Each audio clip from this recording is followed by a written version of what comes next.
Assalamualaikum warahmatullahi wabarakatuh. Anak-anakku, bagaimana kabarnya hari ini? Baik ya. Ibu doakan kalian semua diberikan kesehatan oleh Allah dan selalu dalam lindungan Allah Subhanahu wa taala. Amin ya robbal alamin. Anak-anak, sebelumnya perkenalkan, nama Ibu Halimatus Solihah, bisa dipanggil Bu Ika. Saya mengajar mata pelajaran bahasa Indonesia. Anak-anakku, untuk pertemuan pertama kita ya, yaitu sosialisasi KI dan KD. Kemudian Bu Ika akan menyebutkan materi-materi yang akan kalian pelajari di semester gasal. Kemudian tata tertib yang harus kalian patuhi saat mengikuti daring bahasa Indonesia yang diajar oleh Bu Ika ya. Kemudian di situ ada nomor HP-nya Bu Ika. Jika kalian ingin bertanya, bisa menghubungi Bu Ika di nomor itu. Kemudian ada email. Jika nanti kalian mau mengumpulkan tugas melalui email, di situ sudah Bu Ika cantumkan emailnya. Silahkan kalian catat ya. Visi dan misi SMK Wahid Hasim Surabaya, unggul, cerdas, mandiri, berhaluan Ahlus Sunnah wal Jamaah. Sosialisasi, kompetensi inti dan kompetensi dasar, kelas 10 di semester gasal. Untuk selanjutnya kompetensi inti, di situ bisa kalian baca ya, ada KI 3 dan KI 4. Anak-anakku, untuk materi yang akan kita bahas pada semester gasal ini, untuk materi yang pertama yaitu teks laporan hasil observasi, yang kedua teks eksposisi, yang ketiga teks anekdot, yang keempat teks hikayat atau cerita rakyat, dan yang terakhir adalah buku non-fiksi atau buku pengayaan. Kemudian di situ kalian baca ya, ada teks laporan hasil observasi. Adapun kompetensi dasarnya ada 3.1, memahami laporan hasil observasi berkaitan dengan bidang pekerjaan. Untuk 4.2, menginterpretasi isi teks laporan hasil observasi berkaitan dengan bidang pekerjaan. 3.2, menganalisis isi dan aspek kebahasaan dari minimal 2 teks laporan hasil observasi. Dan 4.2, mengonstruksi laporan hasil observasi berkaitan bidang pekerjaan dengan memperhatikan isi dan aspek kebahasaan. Untuk materi yang kedua yaitu teks eksposisi. Adapun kompetensi dasarnya 3.3, mendeskripsikan permasalahan, argumentasi, pengetahuan, rekomendasi, teks eksposisi. 4.3, mengembangkan isi, permasalahan, argumentasi, pengetahuan, dan rekomendasi teks eksposisi. 3.4, menganalisis struktur dan kebahasaan teks eksposisi, dan 4.4, mengonstruksi teks eksposisi, permasalahan, argumentasi, pengetahuan, dan rekomendasi struktur dan kebahasaan. Untuk selanjutnya materi yang ketiga yaitu teks anekdot. Adapun kompetensi dasarnya 3.5, menganalisis teks anekdot dari aspek makna tersirat.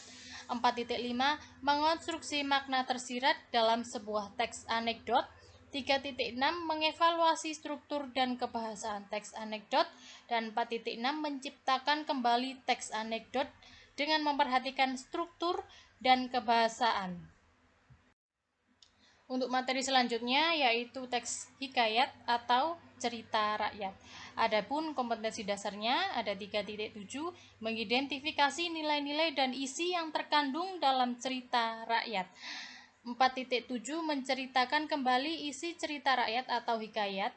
3.8, membandingkan nilai-nilai dan kebahasaan cerita rakyat dan cerpen. Dan 4.8, mengembangkan cerita rakyat atau hikayat ke dalam bentuk cerpen dengan memperhatikan isi dan nilai-nilai. Untuk materi yang terakhir di semester gasal yaitu buku non-fiksi atau buku pengayaan. Adapun kompetensi dasarnya ada 3.9 menguraikan butir-butir penting dari 2 buku non-fiksi atau buku pengayaan dan 1 novel. Kemudian 4.9 menyusun ikhtisar dari 2 buku non-fiksi atau buku pengayaan dan ringkasan dari 1 novel yang dibaca. Nanaku, berikut tadi adalah kompetensi dasar pada semester Gasal ya. Dan untuk materinya tadi sudah Bu Ika sebutkan ada 5: teks laporan hasil observasi, teks eksposisi, teks anekdot, teks hikayat atau cerita rakyat, kemudian yang terakhir adalah buku non-fiksi atau buku pengayaan. Anak-anakku, untuk KKM kriteria ketuntasan minimal, nilai minimal yang harus kalian peroleh yaitu 75. Jadi nanti jika kalian mendapatkan di bawah nilai 75, kalian akan melaksanakan remedi ya. Kemudian penilaiannya itu meliputi yang pertama pengumpulan tugas, kemudian yang kedua keaktifan daring kalian, kemudian yang ketiga penilaian harian atau ulangan harian, kemudian yang keempat penilaian harian bersama, dan penilaian akhir tahun. Untuk aplikasi atau media daring yang akan digunakan, grup WhatsApp kelas, setiap kelas kan sudah mempunyai grup masing-masing dan Bu Ika sudah bergabung di grup kalian. Kemudian Zoom meeting yang akan insya Allah Bu Ika laksanakan 1 atau 2 kali dalam 1 bulan ya. Kemudian yaitu YouTube atau video pembelajaran. Jadi nanti ini kalau YouTube ya, kalian nanti akan dapat link yang di-share melalui WhatsApp group kalian ya. Kemudian link absen Google Form.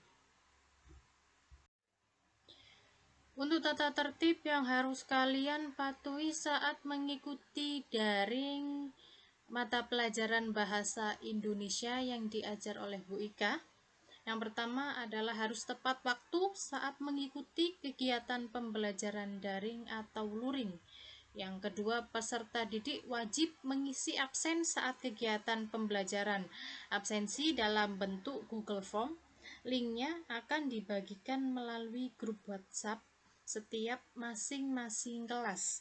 Kemudian tepat waktu ketika mengumpulkan tugas, dan yang terakhir adalah memakai seragam rapi saat daring berlangsung.